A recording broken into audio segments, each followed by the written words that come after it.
Nosotros somos el equipo 2, conformado por Luzailín, Tania, Jennifer, Cintia, Yaraitzel y Diego Arturo, y les vamos a hablar de Enrique Rebsamen. Enrique Conrado Rebsamen Egloff fue un educador mexicano nacido en Kreuzlingen, Suiza, el 8 de febrero de 1857, y cuyas reformas educativas influyeron de manera decisiva en el sistema educativo actual de México. Es considerado uno de los pedagogos más importantes de la historia de la educación en México. Su formación está fuertemente influenciada por el área de la pedagogía. Apoyó la creación de las primeras escuelas normales, consideradas instituciones académicas autorizadas para establecer y enseñar los principios pedagógicos y los fundamentos científicos que regularían la educación principalmente en el ámbito público. Algunas de sus principales contribuciones fueron que desarrolló el modo simultáneo de enseñanza, que clasifica a los alumnos en grupos homogéneos por edad, y enfatizó la importancia del maestro en el proceso de enseñanza, argumentando que la personalidad del maestro es el factor más importante. Falleció el 8 de abril de 1904. A continuación les hablaremos sobre Enrique Rebsamen, el maestro clave de la enseñanza. Enrique Rebsamen desarrolló el modo simultáneo de enseñanza, que consistía en clasificar a los alumnos de una escuela en grupos homogéneos, por edad, y vino a sustituir al modo mutuo o lancasteriano, que incorporaba a los niños según sus conocimientos en grupos a los que se les enseñaba un monitor o alumno de un grado superior. El nuevo modo de enseñanza revalorizaba el papel del maestro como agente educador. Para Rebsamen, el factor más importante de la enseñanza no era el método, sino la personalidad del maestro. El maestro es el centro del proceso de enseñanza. Esta idea, aunque simple, es el fundamento ideológico del llamado movimiento normalista. Un verdadero artista creará una obra magna aún con malas herramientas, y un verdadero maestro obtendrá buenos resultados aún con métodos eficientes, mientras que nada conseguirá el que no es maestro, aunque tuviera a su disposición los mejores métodos. La verdad es que el método didáctico es esencialmente individual. Del mismo modo que cada escritor tiene su estilo propio, el verdadero maestro tiene su método propio.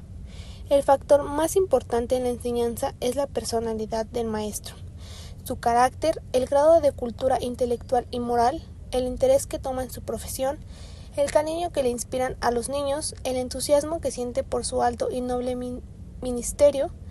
Aunque dos maestros observen religiosamente todo lo que sobre método prescribe la pedagogía, los resultados serán muy distintos. Si uno es entusiasta y activo, el otro indiferente y apático, el uno franco, el otro hipócrita, el uno cariñoso y cortés, el otro áspero y grosero. Pero el que es maestro en su profesión sabrá presentar aún las cuestiones más áridas de un modo atractivo y animado, que cause indeleble impresión en el corazón y en la inteligencia de los niños, porque su método es la expresión espontánea de una inteligencia clara y reflexiva, de una sensibilidad moral noble y generosa, de una voluntad firme e inquebrantable, en una palabra, de una verdadera individualidad pedagógica. Ahora les hablaremos sobre la enseñanza moderna y la antigua. Enrique Rebsamen es el pedagogo más sobresaliente en la historia de México, y en este ensayo Rebsamen nos informa de las principales ideas que orientaron la obra educativa nacional de fines del siglo XIX y principios del siglo XX. Nos explica la distinción clara entre la enseñanza antigua y la moderna. El principio fundamental de la enseñanza moderna fue proclamado por primera vez por Pestalozzi. La enseñanza debe conformarse en su orden y método, a la marcha natural de la evolución física y psíquica del hombre. En este principio estriba la llamada enseñanza intuitiva u objetiva. Esta enseñanza, conforme la evolución mental en el hombre, trata de despertar en los niños percepciones, basándose en la verdad psicológica. Al niño se le debe presentar los objetos mismos y debe dársele la oportunidad de adquirir un gran número de percepciones tanto táctiles como gustativas, olfativas, auditivas y visuales. Debe darse siempre que sea posible primero la cosa y después el nombre. Y cuando las circunstancias requieran el camino contrario, el maestro debe cuidar muchísimo de asociar a la palabra que enseña al alumno la cosa correspondiente. De la percepción se pasará más tarde a la abstracción, pero este paso es difícil y requiere forzosamente que ya exista en la mente del niño un buen número de ideas claras acerca de las cosas que nos rodean, y que ya se haya ejercitado además su juicio y raciocinio. Esto es precisamente lo que caracteriza a la enseñanza moderna. La enseñanza moderna trata de desenvolver, por medio de ejercicios convenientes y continuos, todas las facultades intelectuales del niño: la atención, la observación, la percepción, la memoria, la imaginación, el juicio, el raciocinio, la abstracción y la concepción, sin establecer preferencias entre ellas. Se ha pretendido que la enseñanza moderna rechaza las definiciones, pero no es verdad, ya que por ello podemos consultar la obra moderna y consensuada de la metodología general para convencernos de lo contrario. Para la enseñanza antigua, podríamos decir que es la piedra angular que sostiene todo el pesado edificio de la instrucción, mientras que para la moderna es la airosa cúpula en que termina el templo del saber. En la enseñanza antigua, es la definición que va hacia el principio y constituye un conjunto de palabras impresas en el texto, ya que éstas se incorporan a la memoria, pero nunca se quedan en la mente del niño. Esta se ha mantenido durante muchos siglos y ha mantenido a la humanidad sumergida en la más espantosa ignorancia. Esta ha hecho indebidamente el valor de los conocimientos verbales y ha proclamado la falsa ciencia de las palabras. Esta enseñanza no ha sabido nunca cultivar más que una sola de las facultades intelectuales, la cual es la memoria, y lo hacían mediante la retención de información. Esta siempre nos ha hablado de una instrucción, que por cierto es muy mal dada, pero nunca de educación, puestos a que eran incapaz para darla.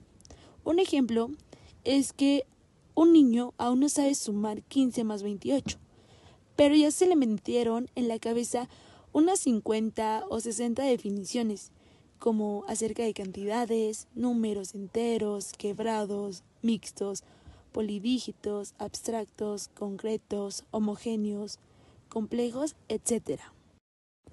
Por otro lado, la enseñanza moderna es la definición que va en el final. No se encuentra en el texto ni es impartida por el maestro, sino que los alumnos son quienes lo formulan como producto de su espontáneo trabajo intelectual. La conciencia humana despierta por fin de su letargo. Y por último, quiero mencionar algo que me parece interesante y intelectual. La conciencia humana despierta por fin de su letargo. Y por último, quiero mencionar algo que me parece interesante, ya que al final de la lectura nos dice que debemos formar hombres del presente y no del pasado, ya que así formaremos una generación intelectual, moral y físicamente vigorosa y robusta. La pedagogía moderna se centra en la idea de que la educación debe ser un proceso de liberación y autonomía para el estudiante. Rebsamen critica la idea de la educación tradicional por ser demasiado rígida y enfocada en la transmisión de conocimientos, lo que puede llevar a la pasividad y la dependencia del estudiante. Rebsamen propone un enfoque más flexible y centrado en el estudiante, que permite la exploración y el descubrimiento de manera autónoma. Destaca la importancia de la experiencia y la práctica en el aprendizaje, argumentando que los estudiantes deben ser capaces de aplicar lo que han aprendido en situaciones reales. Esto les permitirá desarrollar habilidades y competencias prácticas. De igual manera, enfatiza en la necesidad de una educación integral, que abarque aspectos intelectuales, emocionales y sociales. Esto permitirá que los estudiantes se desarrollen de manera holística y puedan enfrentar los desafíos de la vida con mayor éxito. Además, aboga por la importancia de la reflexión y la autoevaluación en el proceso de aprendizaje. Rebsamen considera que el papel del docente es fundamental en este proceso. Debe ser una guía y un facilitador más que un transmisor de conocimientos. Debe crear un ambiente de aprendizaje que fomente la curiosidad, la creatividad y la crítica. También debe ser capaz de adaptarse a las necesidades individuales de cada estudiante. En resumen, la pedagogía moderna de Enrique Rebsamen se enfoca en la libertad, la autonomía y una educación integral. También propone un enfoque más flexible y centrado en el estudiante, es decir, que permite la exploración y el descubrimiento de manera autónoma. De igual forma, busca desarrollar habilidades y competencias prácticas, fomentando la reflexión y la autoevaluación en el proceso de aprendizaje. Es importante decir que su enfoque pedagógico busca preparar a los estudiantes para ser ciudadanos críticos y autónomos, capaces de enfrentar los desafíos de la vida con éxito. Continuando con la pedagogía moderna, la rama de la pedagogía que trata de la enseñanza se llama didáctica y se ocupa principalmente de la materia de la enseñanza con sistemas y métodos. Un tercer medio educativo ha sido denominado y consiste en la educación ética y estética, cuyo objeto es influir sobre los sentimientos y la voluntad de formar carácter del educando. La rama de la pedagogía que trata de la faz de la actividad educadora se llama odogenética. La pedagogía histórica nos da a conocer ante todo el estado actual de la educación universal y esta por consiguiente íntimamente va ligada con la pedagogía estadística. Pero como el presente no es más que el producto del pasado, la pedagogía histórica tiene el objeto principal de darnos a conocer los estados de siglos pasados y presentarnos de esta manera el génesis de la pedagogía. La pedagogía práctica es esencialmente un arte y hace la aplicación de los principios establecidos por la pedagogía filosófica e histórica a las diversas instituciones que ejercen la actividad educadora. Se divide por consiguiente en las siguientes fases. La pedagogía de la casa paterna, que es también llamada froebeliana, que vendría siendo los jardines de niños. La pedagogía de la escuela primaria y secundaria, la pedagogía de los asilos ciegos y sordomudos. La división de la pedagogía moderna sería pedagogía general o filosófica, teología pedagógica, dietética pedagógica, didáctica, odogenética, pedagogía histórica, historia de la dietética pedagógica, historia de la didáctica, historia de la odogenética, historia de la pedagogía práctica o aplicada, pedagogía de la casa paterna, pedagogía froebeliana, pedagogía especial de la escuela primaria, pedagogía de la escuela secundaria. Y en especial podría ser pedagogía de los asilos, orfanatorios, escuela de ciegos, escuelas sordomudos, asilos de idiomas, escuelas de corrección. En otro lado, entre los profesionales de la institución, los que generalmente poseen mayores conocimientos en pedagogía son los maestros de enseñanza primaria, comúnmente, pues hacen estudios especializados sobre la materia en las escuelas normales, aunque como es natural, estos estudios tienen que limitarse a la esfera de la pedagogía aplicada de la escuela primaria, ya que esto es como un arte. Y aquí es donde nos ponemos a preguntar de dónde vienen esos que dicen que tal profesor es un gran sabio, pero que no sabe enseñar.